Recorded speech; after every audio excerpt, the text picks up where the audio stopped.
राम और चंद्र दोनों रामू काका के चाय के ढाबे पर बैठे थे। तभी रामू काका राम और चंद्र को बोलते हैं, अरे राम और चंद्र, तुम दोनों मेरे चाय के ढाबे पर जिस रास्ते से आते हो उस रास्ते पर 2-3 दिन से अजीब अजीब घटनाएं हो रही है, इसलिए उस रास्ते से संभल कर आना और तुमको अभी घर जाना चाहिए। मैं भी अभी घर ही जा रहा हूँ। अरे रामू काका, क्या आप सच बोल रहे हो? अरे फिर तो हमें बहुत जल्द घर जाना चाहिए। अगर रात हो गई तो हम भूत के लपेटे में आ जाएंगे। रामू काका, हम दोनों को हमारे घर जाना चाहिए। हाँ, राम बेटा, तुम सही बोल रहे हो। तुम दोनों को अपने घर जाना चाहिए और आराम से जाना बेटा।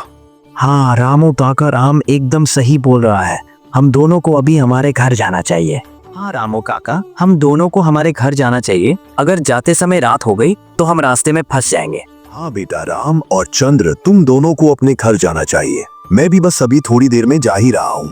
फिर राम और चंद्र दोनों निकल पड़ते हैं अपने घर की ओर और थोड़ा आगे जाने के बाद वह रास्ता आ जाता है।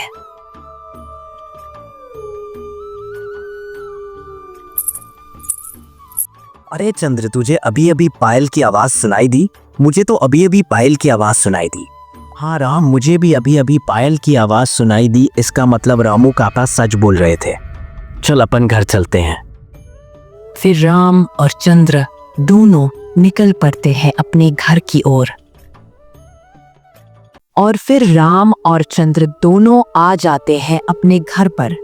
और अपने घर पर आने के बाद दोनों बैठते हैं और फिर रामचंद्र को बोलता है, अरे चंद्र, अच्छा हुआ हम सही सलामत घर आ गए, वरना हम भूत के लपेटे में ही आ जाते। हाँ तू सही बोल रहा है। अच्छा हुआ हम सही सलामत घर पर आ गए। अब कभी नहीं जाएंगे उस रास्ते। हाँ, चल अपन अब थक गए हैं, सो जाते हैं।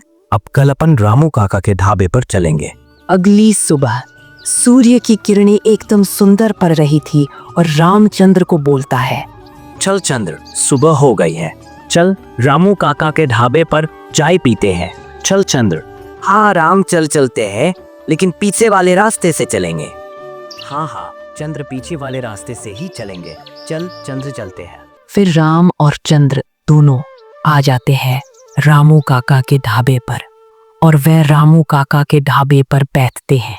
फिर रामू काका बोलते हैं, अरे राम और चंद्र, तुम दोनों कल अपने घर पर गए थे तो सही सलामत तो पहुंच गए थे ना? घर पर कुछ हुआ तो नहीं था तुम्हें? अरे रामू काका, क्या बताऊं, कल हम दोनों रास्ते पर जा रहे थे, तब अचानक पायल की आवाज सुनाई दे रही थी और हम दोनों वहां से निकल गए। आहा रामू काका, कल हम दोनों को पायल की आवाज सुनाई दे रही थी।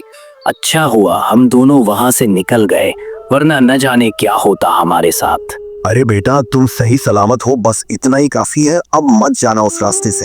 इस कहानी से ये सीख मिलती है कि कहाँ भी थोड़ी सी भी घटना हो तो वहां से निकल लेना चाहिए। अगर वीडियो अच्छी लगी हो तो चैनल को सब्सक्राइब करें और ऐसी कहानी देखने के लिए चैनल को अभी सब्सक्राइब करें।